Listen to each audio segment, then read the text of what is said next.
Pai, Senhor, meus irmãos, vamos orar pelo boa noite, Senhor Cristo, amém?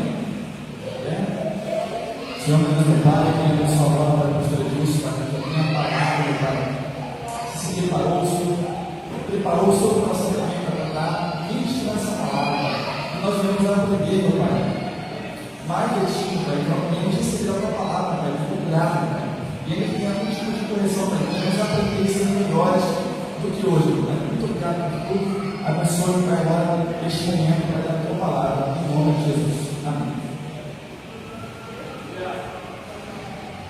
Saudando a igreja da paz do Senhor. Glória a Deus. Comece a sentar, no momento que eu vou falar aos irmãos, mas peço que a gente veja.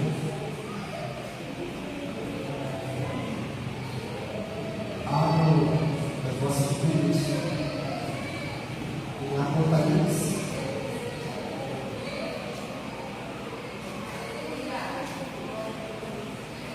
capítulo 2,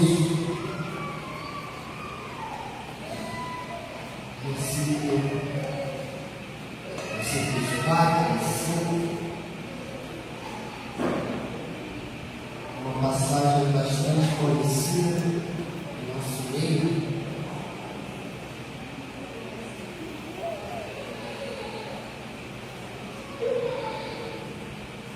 Eu gostaria que você prestasse bastante atenção nessa palavra, desligasse em tudo, qualquer meio que possa tirar a sua atenção nesse momento,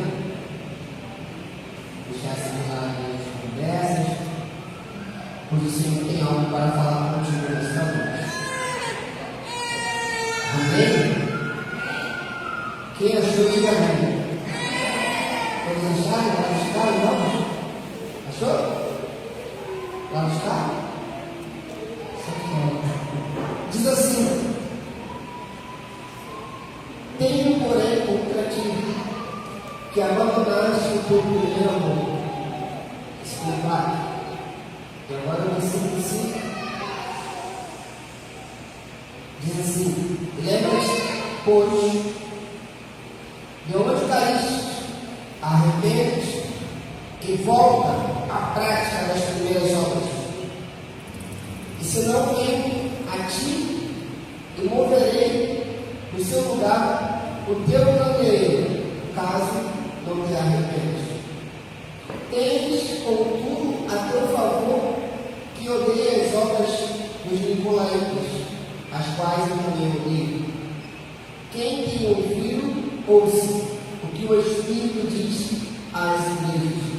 Ao vencedor, dar-lhe que se alimente da árvore da vida, que se encontra no paraíso de Deus. Tem vencedor aqui nessa noite? Glória a Deus. Estamos diante de uma palavra, como eu disse, bastante conhecida. E o título dessa mensagem é O Caminho para o Recomeço. João aqui está escrevendo uma mensagem a qual ele recebeu do Senhor para a igreja de Éfeso. A igreja de Éfeso ela era perseverante, persistente e lutava incansavelmente contra as falsas doutrinas. O versículo 2 de Apocalipse, capítulo 2, diz o seguinte: conheço as tuas obras, tanto o teu labor como a tua perseverança, e que não podes suportar homens maus, e que puseste à prova o que a si mesmo achar se declaram apóstolos, e não são, e os achaste mentirosos, e tens perseverança, e suportaste provas por causa do meu nome, e não te deixaste esmorecer. Então, aos nossos olhos, a igreja de Éfeso ela tinha tudo para ser uma igreja perfeita. Mas só que o Senhor usa João para trazer um recado para aquele povo, um recado para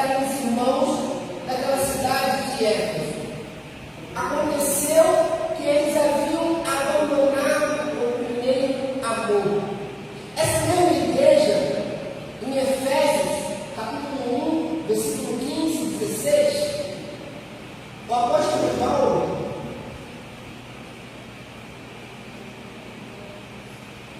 vai dizer o seguinte para eles. Você pode procurar aí, procura aí Efésios, capítulo 1, 15 e 16. Só para que nós possamos entender.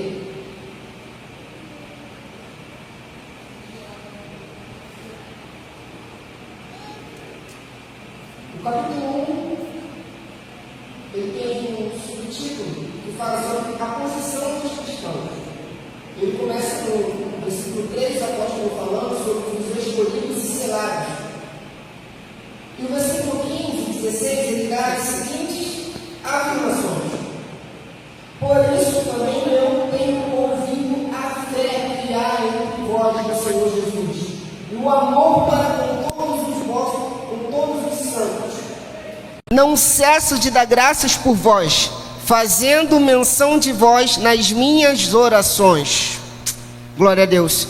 Então nós vamos ver que esta igreja, que outrora obtinha todas as qualidades, ela era uma igreja perfeita diante do Senhor. 30 anos mais tarde, Deus usa João para levar uma mensagem dura para aqueles irmãos. Para eles era necessário voltar a um tempo de amor e fé, o qual o apóstolo Paulo já os tinha falado. Esta igreja tinha um amor e fé admiráveis. Eles eram praticamente perfeitos, sem falhas alguma. Defendiam a palavra, defendiam a doutrina, praticavam as boas obras. Mas chega um momento em que isso é deixado de lado. Eles continuam sendo perseverantes, eles continuam sendo persistentes, eles continuam trabalhando, mas esqueceram-se do primeiro amor. E há um grande perigo, irmão, quando isso acontece. Porque quando nós deixamos de lado o primeiro amor, ou quando nós deixamos de lado de praticar as primeiras obras, aquelas que nós praticávamos no início da nossa caminhada, existe um sinal bem perigoso quando isso acontece. É sinal de que nós estamos vivendo uma vida distante de Deus. Porque a palavra diz que Deus é amor. E se o amor não está em nós, logo nós estamos distante de Deus. Então, nós possamos trazer para as nossas vidas hoje. Nós devemos olhar para o nosso interior e entender quando é hora de recomeçar. E entender quando é hora de parar e observar, examinar as nossas vidas, como diz a Escritura, e colocá-la em perfeita comunhão com o Senhor. Glória a Deus.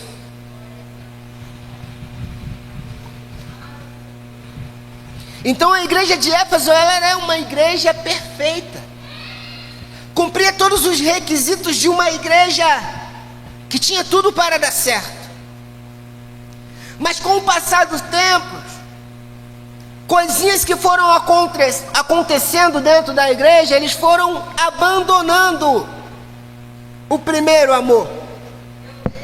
Mas o apóstolo Paulo, ele nos ensina algumas coisas acerca do amor. Abra sua Bíblia aí, na primeira epístola de Paulo à igreja de Corinto, capítulo de número 13, versículo 1 e 3,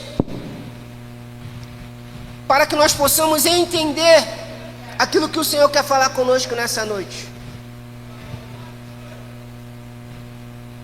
Porque muitas das vezes não adianta nós acharmos que estamos levando uma vida reta diante de Deus, se nós não conseguimos amar.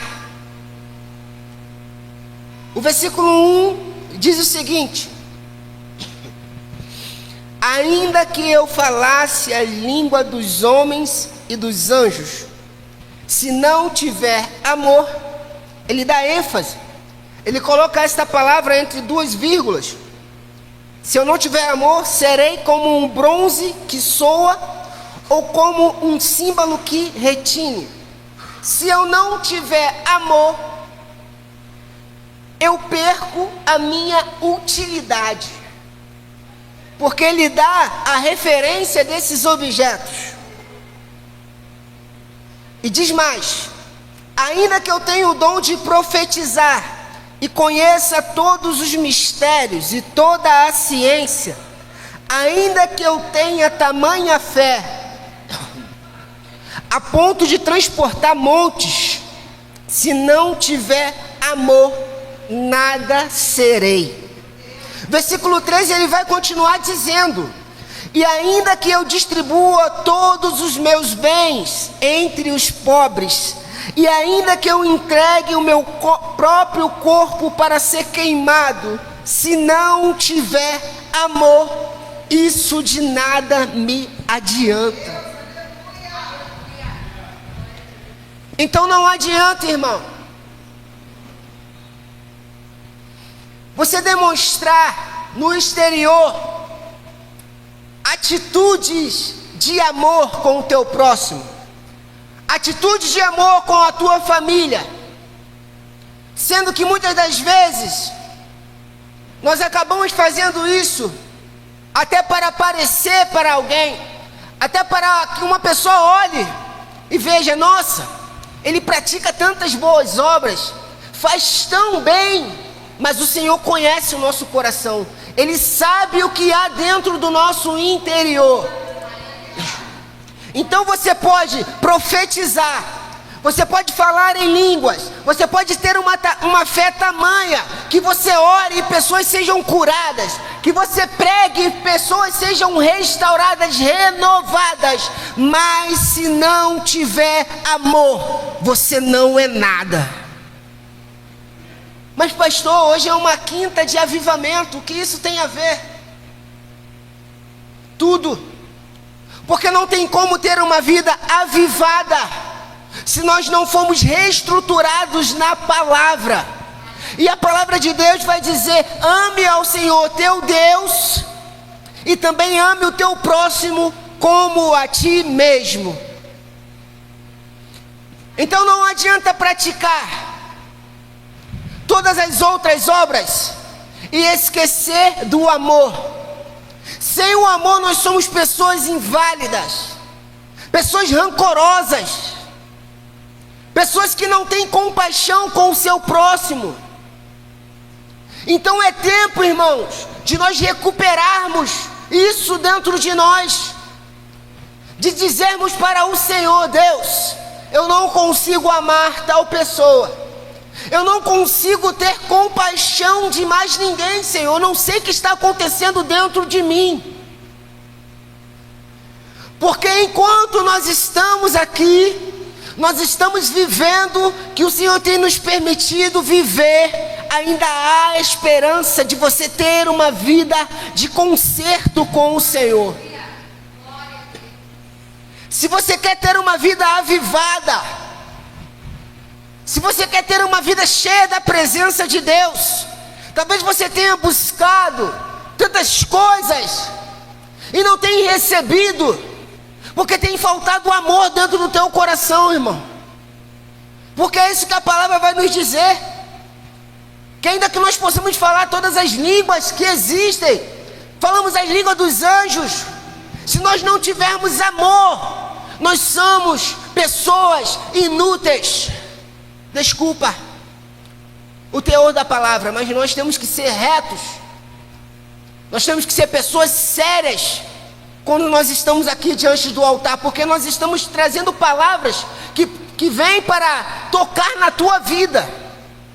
E a palavra de Deus, ela é verdade, ela é como uma espada de dois gumes, e ela penetra a ponto de dividir alma e espírito. E é essa palavra que vem para te renovar, e esta palavra que vem para te trazer de volta para o caminho. Esta é a palavra do Senhor.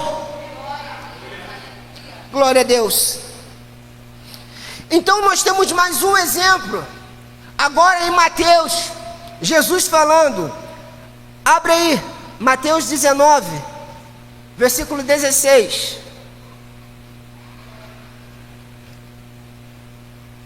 do 16 até o 22,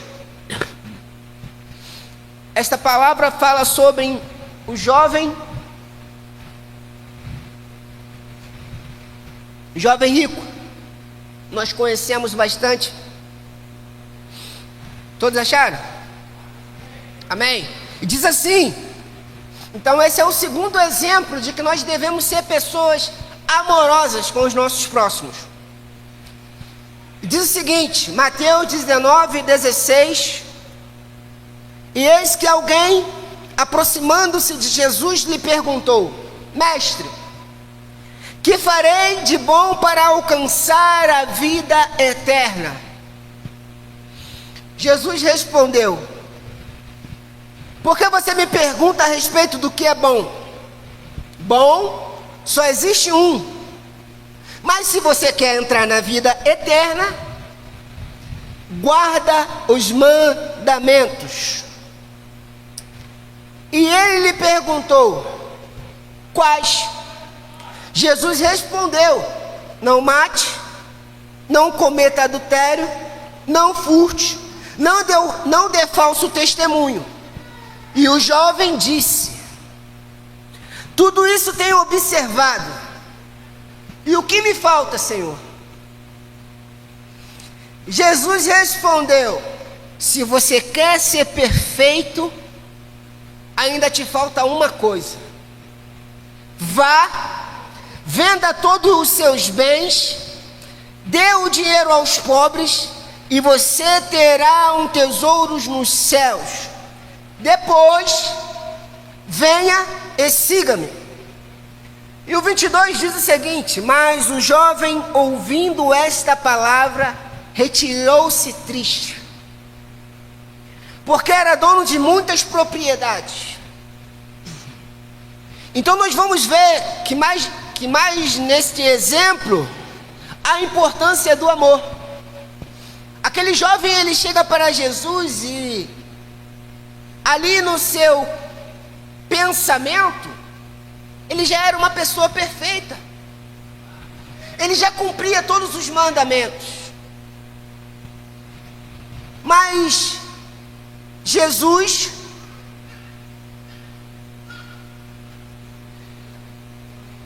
fala o seguinte, se você quer entrar na vida eterna, guarda os mandamentos.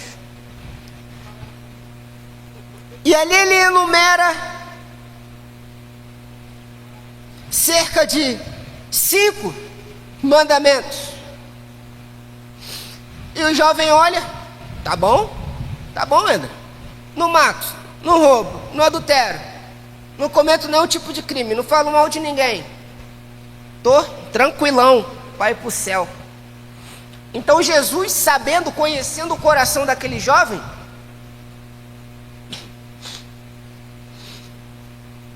pega e fala. O jovem na verdade fala, ah, Senhor, tudo isso eu já tenho feito, o que é que me falta ainda? Jesus respondeu, nós podemos conjecturar desta maneira, tudo isso você tem feito? Ótimo, mas ainda te falta uma coisa se você quer alcançar a perfeição. Se você quer ser perfeito, vá, venda os seus bens, dê o dinheiro aos pobres, e você terá um tesouro nos céus. Depois, venha e siga-me. Então aquele jovem, ali dentro do seu interior, ele achava que tinha tudo, que ele era um discípulo perfeito, não maltratava ninguém, talvez fazia boas ações, talvez frequentava todas as programações, como nós podemos dizer no dia de hoje, da sua igreja, era um rapaz obediente, mas ainda faltava uma coisa, Assim como para a igreja de Éfeso, também faltava uma coisa: faltava voltar às primeiras obras. E nos dias atuais, muitas pessoas têm abandonado as primeiras obras, têm esquecido do primeiro amor. Hoje nós não vemos mais aquela sede, aquele anseio de buscar a presença de Deus. O resultado é só você olhar para o teu lado. Quantos poderiam estar aqui nessa noite, irmão? Mas tem se acomodado. Isso tudo é o resultado de uma vida, de um amor frio, de um amor que não mede as consequências. Então nós aprendemos que nós devemos ser pessoas irrepreensíveis em todo o tempo. Porque se nós queremos entrar na vida eterna, nós devemos ser perfeitos. Não tem que haver em nós repreensão alguma. O Senhor tem que olhar para nós e ver: este é meu filho, irrepreensível. Ele ama, cumpre todos os mandamentos. Aleluia. Então nós devemos ser irrepreensíveis em todo o tempo, sempre em acordo com aquilo que Deus estabeleceu, e buscando melhorar dia após dia. Então a nossa vida com Deus, ela é uma vida de conquista diária. A cada dia que você tem um encontro com o Senhor, Deus te dá algo e tira uma coisa ruim de você. Mas o que acontece é que nós estamos abandonando o nosso lugar secreto com Deus, e estamos nos enchendo cada vez mais do nosso eu, do nosso ego. E temos deixado de lado aquilo que Deus tem para nossas vidas, o propósito para o qual Ele tem nos chamado, a obra para a qual Ele tem colocado nas nossas mãos. Mas isso é perigoso, irmão, porque um dia nós iremos prestar conta disso. Um dia nós teremos que nos apresentar diante de Deus e mostrar as nossas mãos. Cadê as suas obras? Ah, mas Senhor, não tive tempo. Como não? Como você não teve tempo? E às vezes que eu falei para você pregar para aquela pessoa que estava do teu lado, para você espalhar a palavra lá no teu trabalho, mas você preferiu guardar rancor das pessoas, você preferiu não amar as pessoas. Aleluia. Então, o primeiro passo para eu ter um recomeço em Cristo e entender qual é o meu lugar no corpo de Cristo, eu devo saber quem eu estou sendo em Cristo. E se estiver agindo errado, devo reconhecer e buscar o perdão e a misericórdia de Deus. Isso é a capacidade que nós temos de fazer uma autoanálise. E eu, particularmente, admiro muito o rei Davi nessa parte, os salmos, porque é a capacidade de você fazer uma conversa consigo mesmo. Porque quando o salmo diz: por que está abatida, ó minha alma? Por que você está se perturbando dentro de mim? Então ele mesmo faz uma pergunta e dá uma solução para aquele desespero que a alma dele estava passando. Espera em Deus, porque Ele é o teu auxílio, Ele é o teu Deus. Então nós também temos essa capacidade de fazer esse autoexame, essa autoanálise. Então nós temos a obrigação de saber quem nós somos em Deus. A primeira coisa.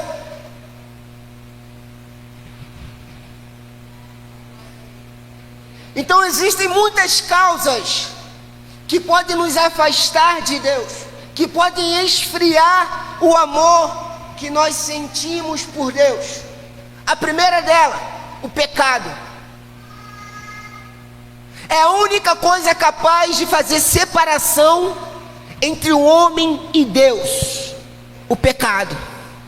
Porque o pecado, além dele fazer a separação entre o homem e Deus, ele te envergonha.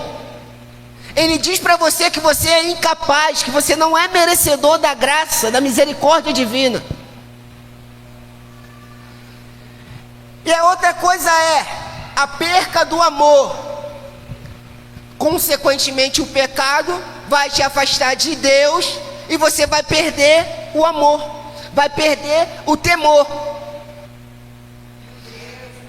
Então essas percas do amor e do temor é a causa de muitos não fazerem mais questão de ter uma vida em comunhão com Cristo e com a igreja. Se você hoje vê uma pessoa que vive metendo malho no pastor, mete malho na igreja, mete malho no líder, mete malho no irmão, o amor de Cristo não está mais nele. Porque quando nós amamos, eu sabendo que aquela pessoa errou comigo, ou se ela está cometendo algo de errado, o meu dever como cristão é chegar, conversar, procurar entender e mostrar: fulano, você tem falhado nisso, nisso, nisso e nisso. Você tem errado nisso, nisso, nisso, nisso. Você tem tido uma falta de comprometimento tremenda nisso, nisso, nisso, e você está sobrecarregando outras pessoas. Porque nós devemos ser homens e mulheres sinceros. Então, quando nós já não queremos mais ter uma comunhão com a igreja, é porque primeiramente nós perdemos a nossa comunhão com Deus. Porque não tem como, escute bem, não tem como eu querer ter uma comunhão com Deus e não fazer parte do corpo de Cristo. E a terceira causa que pode nos afastar do Senhor, eu já estou terminando, é quando nós nos tornamos pessoas negligentes com o nosso chamado. Quando nós tratamos a nossa vida com Deus, a nossa comunhão com Deus, e aquilo que o Senhor colocou nas nossas mãos, de qualquer maneira, quando nós fazemos de qualquer jeito, quando nós damos o mínimo e achamos que estamos fazendo demais. Aleluia.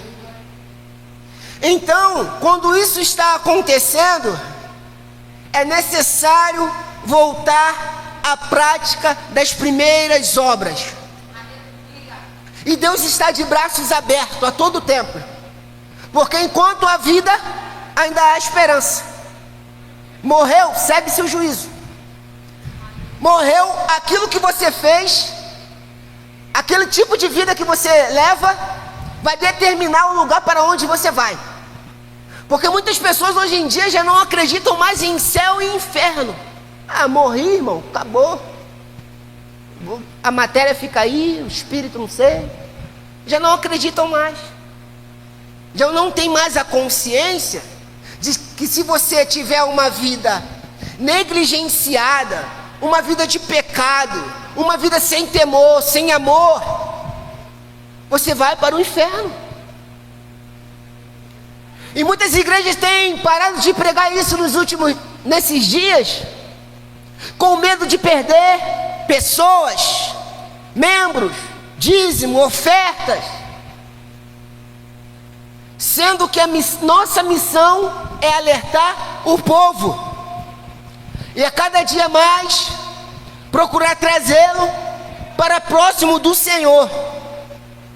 Então, todas as vezes, a igreja ela tem que passar uma mensagem verdadeira para o povo, a fim de que haja quebrantamento, a fim de que haja renovo, a fim de que essas pessoas venham reconhecer o seu erro e buscar uma vida de conserto diante do Senhor. Então, nessa noite, o Senhor ele nos dá 3 passos para o recomeço. O primeiro, olhar para Cristo. Hebreus, capítulo de número 12.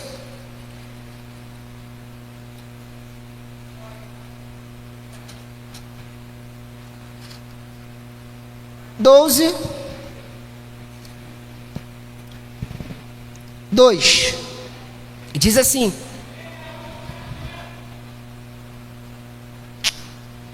olhando firmemente para o autor e consumador da fé, Jesus, o qual em troca da alegria que lhe estava proposta, suportou a cruz, não fazendo caso da ignomínia, e está assentado à destra do trono de Deus. Então, o primeiro passo para que eu tenha uma vida de recomeço, uma nova vida diante de Deus, eu tenho que olhar para Cristo. Eu não tenho que olhar para o pastor, eu não tenho que olhar para o irmão, porque nós somos pessoas suscetíveis a falhas, a erros. E muitas pessoas nos dias de hoje estão afastadas, porque olharam para o homem, olharam para a figura humana, quando a palavra de Deus nos manda olhar para Cristo, porque foi Ele que morreu por mim e por você. Então esse é o primeiro passo para quem almeja recomeçar. Irmão, está levando uma vida toda errada, sabe que você está errado, sabe que você está levando uma vida de pecado que não tem agradado a Deus. Talvez você não encontre forças, talvez você esteja magoado com alguém. Não olha para essa pessoa não. Não olha para essa pessoa não, porque ela é suscetível a falhas. Ela é humana. Olha para Deus. Olha para Jesus. Porque Ele é o autor e consumador da nossa fé. Aleluia. Então, se nós queremos recomeçar, nós temos que ter em mente, dentro do nosso coração, escrito na tábua do nosso coração, como diz o salmista, jamais devemos abandonar o olhar fixo em Cristo, em uma vida pautada em Cristo, em uma vida em que o centro é Cristo, porque Cristo não te desaponta, Cristo não te entristece, Cristo não faz você sair da presença dEle, mas o homem faz. E quando nós começamos a olhar para o homem, começamos a esfriar, e é necessário voltar a primeiras obras. E o primeiro passo é esse, olhar para Cristo. Ainda no livro de Hebreus, versículo 4 até o 11, vai nos ensinar o segundo passo para um recomeço.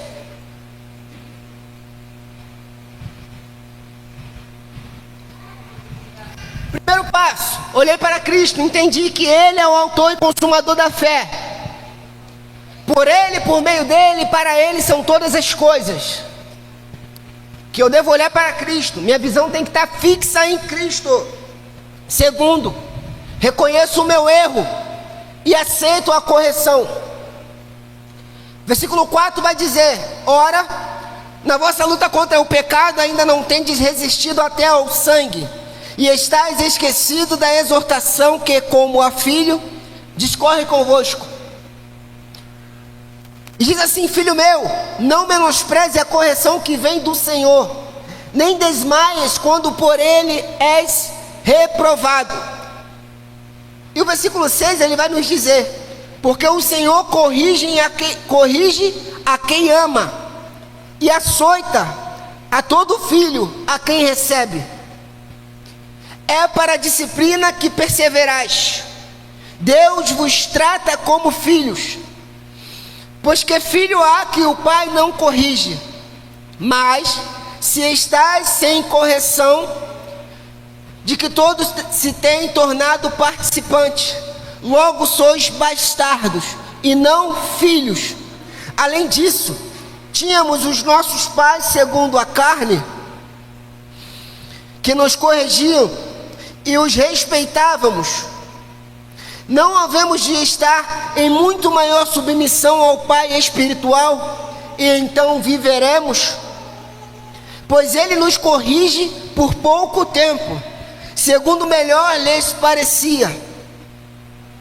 Deus, porém, nos disciplina para aproveitamento, a fim de sermos participantes da sua santidade.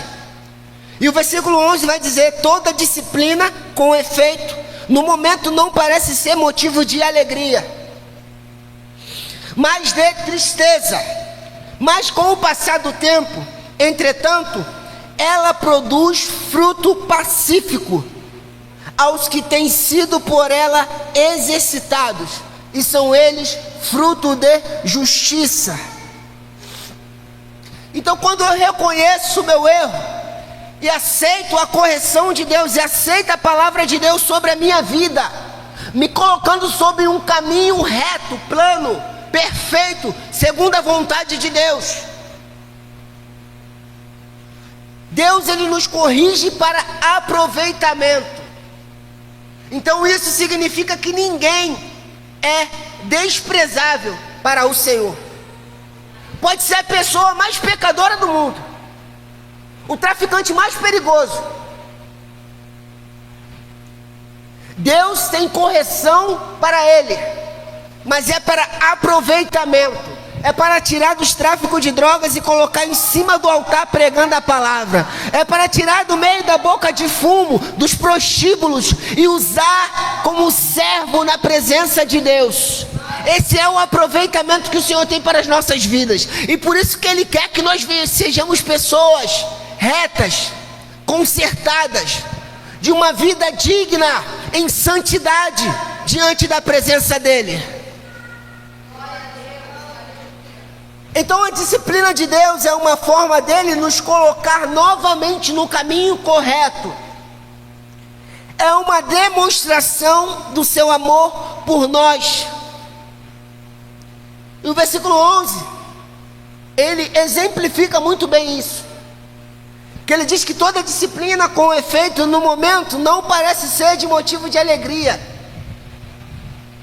Talvez o Senhor vai usar uma situação muito ruim para te trazer de volta para o caminho, e aquilo nesse momento não vai parecer bom para você, mas com o passar do tempo você vai entender o motivo, o propósito pelo qual o Senhor permitiu que você passasse por aquilo.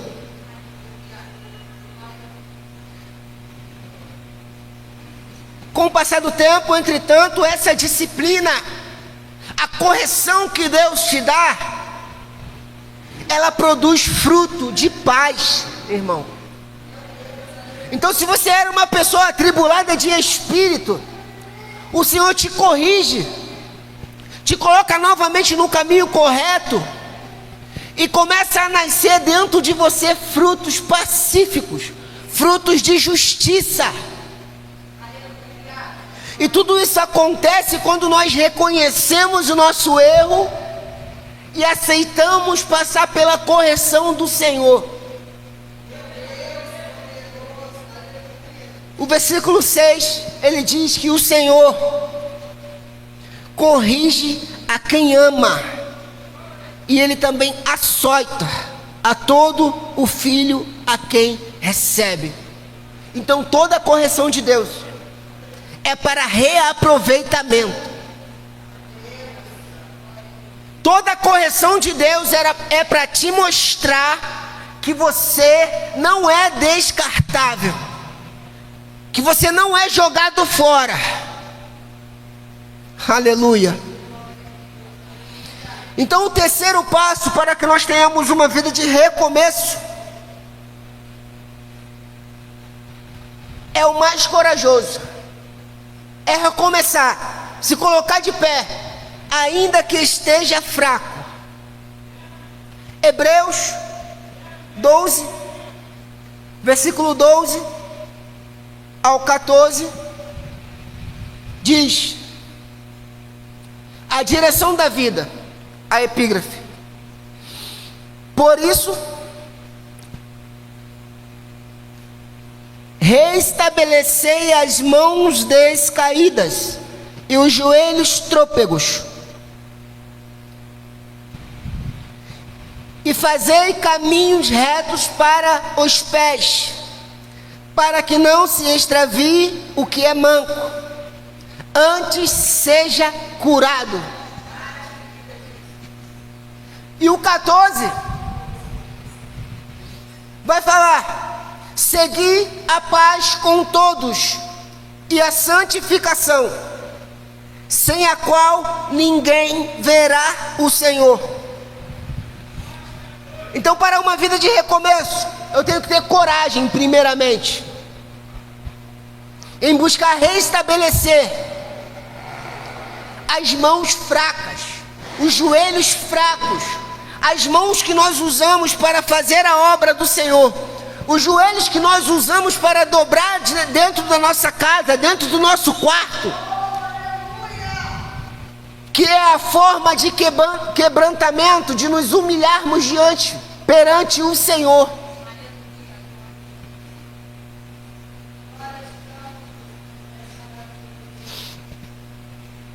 Então isso nós devemos fazer, irmãos, ainda que nós estejamos fracos. Restabelecer as mãos descaídas. A atitude quem tem que tomar é você. Deus está disposto a te ajudar, Deus está disposto a te colocar de pé, mas você tem que estender a sua mão, porque a palavra de Deus diz que a mão do Senhor não está encolhida, para que Ele não possa te socorrer. Então nessa noite tem socorro de Deus para a sua vida, irmão. Tem renovo de Deus para a sua vida, tem recomeço de Deus para a sua vida. Mas é você quem tem que tomar a atitude. É você que tem que se colocar de pé e entender que você sem Deus não é nada. Deus sem você, Ele continua sendo Deus. E se você não quiser de maneira alguma fazer aquilo que Ele tem te pedido, não se preocupe. Ele levanta aquele que está lá fora e coloca para fazer a obra no teu lugar. Você não é insubstituível. Eu não sou insubstituível.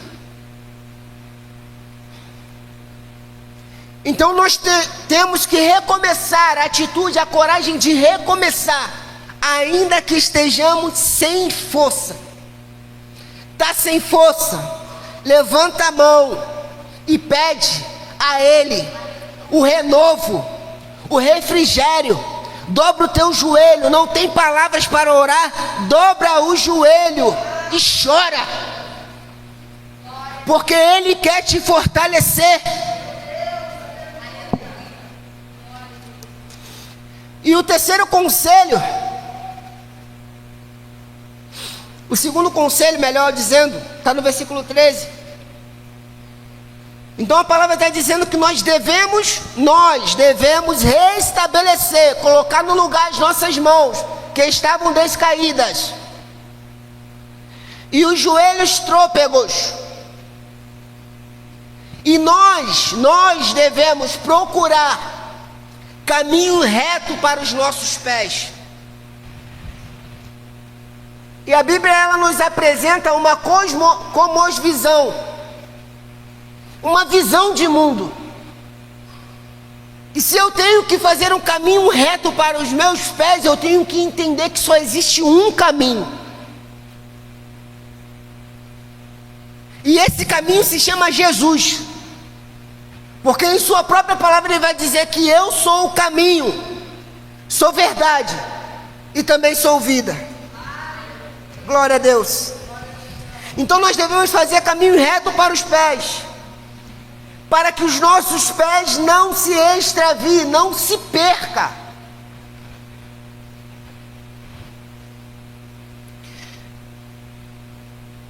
Para que não se extravie o que é manco, o que é defeituoso, mas seja curado. Então, quando nós estamos no caminho do Senhor, quando nós estamos na direção do Senhor, há cura para as nossas mazelas, para as nossas doenças. Existe cura, existe renovo, existe uma vida de recomeço para você. E o Senhor só está esperando a sua atitude. Glória a Deus. E para terminar, nós devemos seguir a paz com todos e a santificação, sem a qual ninguém verá o Senhor. Então nós devemos ser pessoas pacíficas, devemos recuperar o amor, o primeiro amor, e entender que é muito mais do que aquilo que nós fazemos no nosso exterior. Deus, Ele olha o nosso interior, Ele conhece o meu e o teu coração. Então, se nós queremos entrar na vida eterna, se nós queremos ser pessoas perfeitas, nós devemos buscar, voltar, olhar atentamente para o Senhor, reconhecer os nossos erros e ter coragem de recomeçar novamente. Não importa o motivo pelo qual você parou, Deus ainda está de braços abertos, pronto para te receber. Aleluia. E Ele te ama. Glória a Deus. Você pode se colocar de pé. Eu vou pedir a nossa pastora Sheila para estar orando nessa noite, e também terminando o culto aqui, que você possa receber e guardar esta palavra no teu coração, que ela venha gerar uma mudança na sua vida, e você venha estar desperto, irmão, porque muitos podem não acreditar, mas o nosso Senhor, Ele está voltando. E antes de vir uma vinda coletiva para buscar a sua igreja, Jesus, Ele volta diariamente para umas pessoas e para outras. Nós não sabemos quando vai ser o nosso último dia aqui nessa face da terra. Aleluia. Glória a Deus. E assim eu agradeço a minha oportunidade em nome de Jesus. Aleluia. Louvado seja o nome do Senhor.